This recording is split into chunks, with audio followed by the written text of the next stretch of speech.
कृष्णं वन्दे जगद्गुरुम्।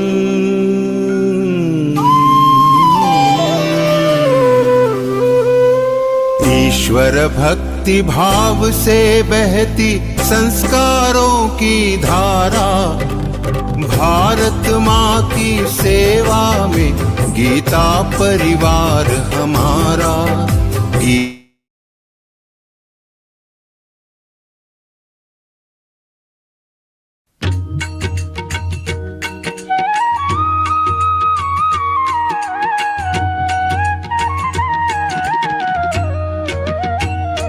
अधरं मधुरं वदनं मधुरं नयनं मधुरं हसितं मधुरं हृदयं मधुरं गमनं मधुरं।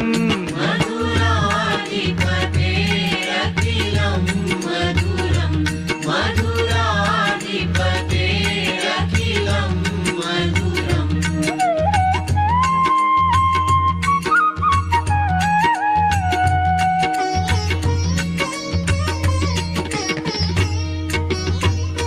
वचनं मधुरं चरितं मधुरं वसनं मधुरं वलितं मधुरं चलितं मधुरं भ्रमितं मधुरम्। मधुराधिपतेरखिलं मधुरं मधुराधिपतेरखिलं मधुरम्।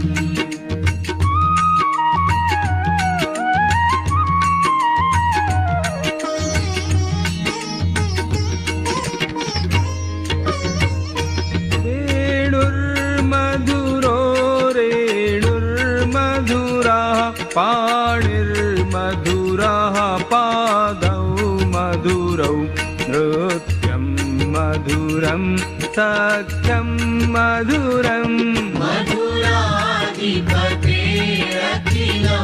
मधुरं मधुराधिपतेरखिलं मधुरम्।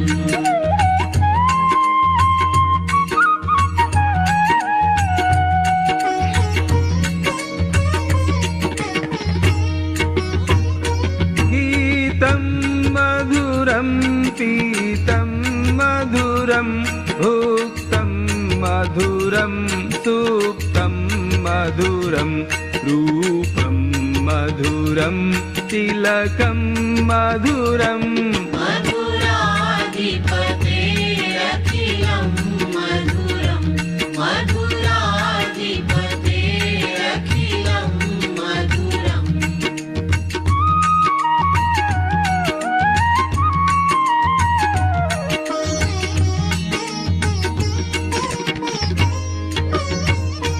तरणं मधुरं हरणं मधुरं स्मरणं मधुरं वमितं मधुरं शमितं मधुरम्। मधुराधिपतेरखिलं मधुरं मधुराधिपतेरखिलं मधुरम्।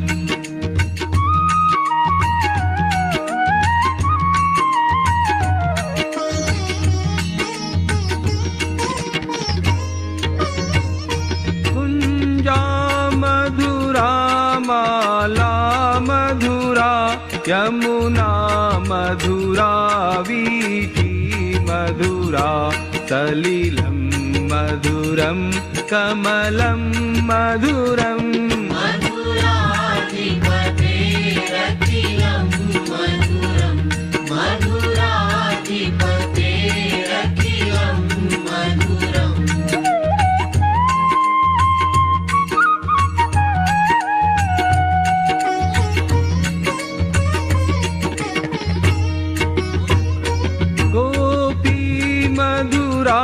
लीला मधुरा युक्तं मधुरं मुक्तं मधुरं दृष्टं मधुरं शिष्टं मधुरम्। मधुराधिपतेरखिलं